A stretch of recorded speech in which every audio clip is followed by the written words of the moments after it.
after the fall of Granada. Summer had come again to Spain, the hot, dusty summer of 1491. Ferdinand and Isabella were laying siege to Granada, the last Muslim stronghold that still remained to be captured. Miles away, completely forgotten by them, Christopher Columbus, threadbare and travel-weary, plodded slowly up towards the monastery overlooking the little harbor of Palos. 6 years had passed since he had first landed in Palos and trudged up that very path, holding the hand of his then 5-year-old son, Diego. Then he had been full of hope. Now he was utterly disgusted. After all those years, he still had no definite answer from the Queen. To wait any longer was useless. His knock on the gate brought a young friar who shuffled softly off to announce the arrival of a stranger. Soon Fray Juan Perez appeared, stopped a puzzled moment, then came striding toward his friend, arms wide open, the knotted cord of his brown habit swinging above his sandaled feet. "I am here to bid you farewell," said Columbus. "I am leaving Spain forever. I have come to call for my son Diego." Fray Perez was dismayed, but he saw that before being questioned his tired friend needed refreshment. Seated comfortably in a shady spot, Fray Perez then protested against what seemed to him a drastic and over-hasty decision. Surely Columbus could not be leaving Spain. If so, where would he go? Not back to Portugal, surely. Where, then? To England? "No," said Columbus, "to France." His brother Bartholomew had tried England. Finding that Henry VII would not risk a penny on that or any venture, he had gone to France. There he was now employed by the king's sister, Madame Anne Beaujeu, making maps and charts. Columbus felt sure that when he also got to France, either she or the young king, Charles VIII, could be persuaded to finance his voyage to the Indies. Fray Juan Perez shook his head gravely. He implored Columbus to reconsider, to let him arrange one more audience with the Queen. The war with Granada would soon be over, he argued. The sovereigns would then have more time and money to spend on something other than war. Columbus knew this to be true. The siege of Granada, which had been going on since early spring, must soon come to an end. So he gave in and let Fray Juan write his letter to the Queen. Isabella was then at Santa Fe, a new city about 6 miles from Granada, built purposely to serve as headquarters for the Spanish army during the siege. In reply to the friar's letter, she sent word for him to come to Santa Fe at once. A mule was soon saddled, and he was off, to be followed later by Columbus, in new clothes for which the Queen had sent him money. From Palos to Santa Fe was 150 miles. Jogging along on his mule, Columbus had ample time to think up all the honors, titles, and rewards and money he would now demand, should the Queen decide at last to finance his enterprise. Isabella, as usual, gave him no positive answer. Again she turned the plans over to the committee to be reconsidered, and called on the royal council to pass on the rewards. Then, before any decision had been reached, the war came to an end. Granada surrendered. Joy broke loose in camp. All else was forgotten in the excitement of that long-awaited event. Columbus was part of the triumphal procession that set forth on the second day of the new year 1492 to receive the keys of the captured city. Led by Ferdinand and Isabella, The long line of Spaniards with flying banners, waving plumes, and shining helmets rode slowly across the Vega to the great citadel rising from the valley. At the same time, Boabdil, the unlucky, accompanied by a small band of retainers in white robes and turbans, was riding to meet them. Dismounting, bowing low before the Spanish sovereigns, kissing their hands, the last Sultan of Granada handed the keys of his beautiful city to its conquerors. He then turned, remounted his horse, and rode away to the mountains. There, it is said, he stopped to look back towards the beautiful palace he would never see again, the Alhambra. Allah Akbar, he cried, Almighty God. And bursting into tears, he cried, There is no conqueror but Allah, no will but the will of Allah. His mother, who was with him, offered no sympathy. You do well, said she, to weep like a woman for what you could not defend like a man.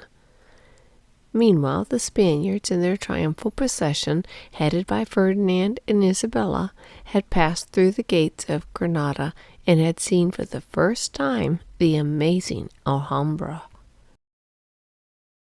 Peter Martyr, for one, was overwhelmed by its beauty. By the immortal gods, he exclaimed, there can be but one palace of such beauty in the entire world. Peter Martyr was an Italian, tutor to the royal children, and a great scholar. He was to write the first book about the discoveries of Columbus. Columbus himself was hopeful, now that Granada had surrendered, that he would be allowed to make a discovery. As he hoped, a few days later a summons came from Ferdinand and Isabella. They greeted Columbus graciously when he appeared, told him that they had definitely decided not to finance the enterprise, and bade him farewell. That was the final blow. His bitter disappointment as he rode out of Santa Fe can only be imagined. Almost at the very hour of his departure, however, Louis Santangel, treasurer for Ferdinand, rushed to Isabella. I am astonished, he said, that your Highness, who has always shown such resolute spirit, should lack it now. If any other prince should undertake what Columbus offers, it would be of grave damage to your crown and a reproach to your Highness. Isabella, moved by his words, thought quickly, and had the courage to acknowledge her mistake.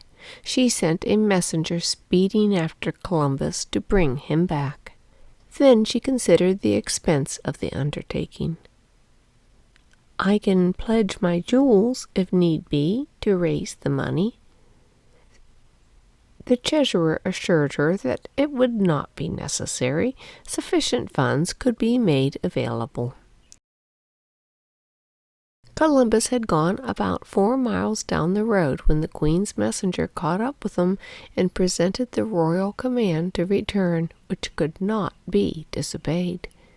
The enterprise was accepted immediately, and 4 months later Columbus had the final document in his hands, signed by the King and Queen and dated April 17th, 1492. It read, Whereas you, Cristobal Colon, are setting forth by our command to discover and acquire certain islands and mainlands in the ocean sea, it is just and reasonable you will be rewarded. Therefore, it is our will and pleasure that you, the said Cristobal Colon, should be our admiral of the said islands and mainland, viceroy and governor therein, and shall be empowered henceforth to call and entitle yourself Don Cristobal Colon, and your heirs and successors forever may be so entitled and enjoy the offices of the said islands and mainlands. In addition to this agreement, Columbus had a letter written by Ferdinand and Isabella introducing him to the great Khan of China. Their letter to this completely unknown ruler, who did not even exist, began with this curious assumption. We have heard with joy of your high regard for us and our nation, and of your eagerness to receive information regarding our successes.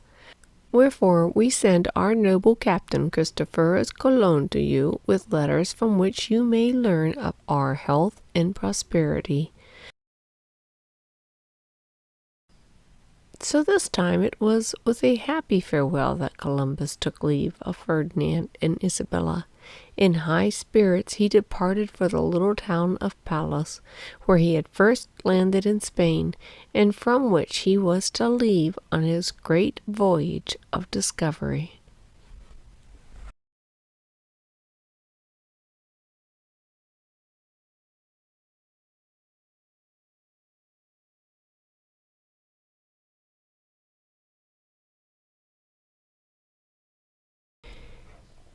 Exodus 1492. On March 30th, 1492, just 2 weeks before the agreement with Columbus was considered, a fateful decree had been signed by Ferdinand and Isabella, giving all Jews 4 months either to be baptized as Christians or to leave Spain. Doctors, lawyers, scholars, top officials at court, no matter how intellectual or highly skilled, no matter how valuable they were to the kingdom in other ways, they were all considered a menace simply because of their religion. This was now a Christian kingdom. None but Christians were to live under the Catholic sovereigns of Spain. Luis Santango, who had persuaded Isabella to finance the voyage of Columbus, did not have to go because, although he was Jewish, he had accepted Christianity. Isaac Abravanel, however, who had long given Ferdinand valuable assistance in finance, was doomed to exile because he would not renounce his Hebrew faith. Abravanel and his friend Abraham Sr., principal collector of taxes for Ferdinand, obtained an audience with the king and queen to protest the calamity about to befall their people. They offered a large sum of money, 30,000 ducats, to revoke the edict. 30,000 golden ducats. Ferdinand's eyes shone, as always, at the mention of money, but he had no time to reply. At that moment the Inquisitor General stormed into the royal presence unannounced and strode up to the king and queen. Drawing a crucifix out from under his long black gown, he raised it high in his clenched fist, exclaiming, "Judas Iscariot sold his master for 30 pieces of silver. Would your highnesses sell him anew for 30,000 ducats of gold? If so, there he is. Take him, barter him away." The frantic friar threw the crucifix on the table and strode from the room. This violent outburst had the desired effect upon Isabella. Ferdinand consoled himself with the thought that many times 30,000 ducats worth of riches and property would be left behind by the exiles, and it would all be his after they had gone. So the edict went forth. All Jews must leave the country by August 2nd, 1492. The port for sailing was the large important harbor of Cadiz. On his way to the small nearby port of Palos, Columbus must have seen hundreds of the pitiful Jewish refugees trailing along the roads. The poorer people, carrying bags, bundles, and small children, leading donkeys heaped with belongings, and hauling carts piled high with household furniture. They were crowded aboard various ships and vessels, chartered by the wealthier Jews, to take them they knew not where. Where could they go? Where was the country that would take them in? The nearest place was Portugal, where there were many Jews of great wealth and high position at court. At first the refugees from Spain were allowed to enter. Then John II grew alarmed when 80,000 people came pouring across the border, and they were told that after 8 months in Portugal, they must move on. But where? North Africa? Some poor souls paid huge sums to ship owners for passage to Africa, only to be thrown overboard, or sold as slaves to the Moors when they reached Morocco. Isaac Abravanel, his son, and a group of exiles went to Italy. Others found their way to the Greek islands. Most fortunate were those who landed in Constantinople. The Sultan, a peaceable man, welcomed the Jewish exiles from Spain. Many of them were doctors, chemists, bankers, men who would enrich his country with their skills in science. Later, upon hearing Ferdinand of Aragon, who had driven them out of Spain, spoken of as a wise king, he protested. "A wise king, you call that one?" he asked. "One who makes his own country poor, while making mine rich? How, for the love of Allah, do you call that wisdom?"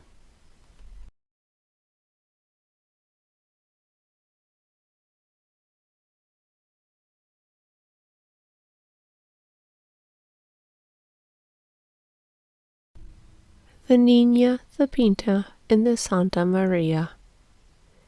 It took Columbus 10 weeks to procure the ships and enlist sailors for the voyage. The town of Palos, which had been fined by the king and queen for some misdemeanor, paid its fine by furnishing 2 of the ships, the Niña and the Pinta, which were caravels. The Santa Maria was a larger, stockier ship known as a carrack. Of the 3 ships, the Niña proved to be the best. The Pinta was the fastest. The Santa Maria was the flagship on which Columbus sailed. There were no drawings made at that time of the 3 ships, but it is fairly well known what they looked like. All had large green crosses painted on their sails. Instead of the pointed sails typical of caravels, the Pinta was equipped with square sails like those of the Santa Maria, and the Niña sails were changed for square ones when they reached the Canary Islands, as being better fitted for the open ocean. For the 3 ships Columbus needed 90 men, 24 for the Niña, 26 for the Pinta, and 40 for the Santa Maria. Each ship had to have 3 principal officers: captain, to take command and keep order and discipline; master, who must be a good all-around seaman; pilot, in charge of navigation, knowing something of astronomy; and 3 lesser officers: the boatswain, who stowed away the cargo and kept the boat tidy; steward, in charge of water, wine, food, and the galley fire; grommet, the ship boy or apprentice. Also needed were carpenters, caulkers, painters, coopers, cooks, common seamen, in all 90 men. Persuading 90 men to sign up for his peculiar voyage to the Indies was far more difficult for Columbus than procuring the ships. In the first place, he was a stranger and a foreigner. Spanish seamen did not want to sail under an Italian from Genoa, especially one with such outlandish ideas. If he belonged to one of their good seafaring families like the Pinzons or the Niñons, they would have had reason to trust him. But who was this Colon? What did they know of him? Nothing, except he believed he could reach India by sailing west around the world, and had persuaded the Queen to let him try. Maybe the world was round, and maybe it wasn't. Nobody had ever proved it. Even if it was round, how then, if you sailed a ship too far down the curve, could you ever sail it back up again? As for hunting for more islands in the Atlantic Ocean, that was foolish. Take the Portuguese. After all their searching for that island called Antilia, had they ever found it? No, nor that other island called Brazil, nor any other island out beyond the Azores. Arguments such as these went back and forth along the waterfront until one day it was learned that 3 Niños and 2 Pinzones had agreed to go. Martin Alonso Pinzon was to be captain of the Pinta. Vicente Pinzon was to be captain of the Niña. That changed the picture, and in the end nearly all the crew came from Palos and the nearby villages along the seacoast. 2 were from Cordova, where Columbus went to say goodbye to Beatrice and their little Ferdinand, who was now 4. 12-year-old Diego was to stay in school. Diego de Harana, the cousin who had introduced Columbus to Beatrice, signed up as marshal of the fleet, and Dr. Sanchez, a friend from the old apothecary shop, was to be the surgeon on the Santa Maria. One other man on the Santa Maria with a uniquely important job, if he should be needed, was Luis de Torres, who could speak Arabic. As that was supposed to be the mother of all languages, including Chinese, he would be the interpreter when Columbus presented his letter to the Grand Khan. At last the August morning dawned when everything was ready. Food was stored in the hold, barrels of fresh water had been carried on, each of the 90 men had confessed his sins and received absolution and gone aboard. The anchors were weighed. The Niña, Pinta, and Santa Maria were off, bound for the Indies. But would they reach their destination? Would they return loaded with spices and gold? Or would they be swallowed up by horrible monsters of the deep? Or sucked down into the endless darkness beyond the edge of the sea? Who could tell? Surely none among that small cluster of friends and relatives who gathered at the shore to see them off.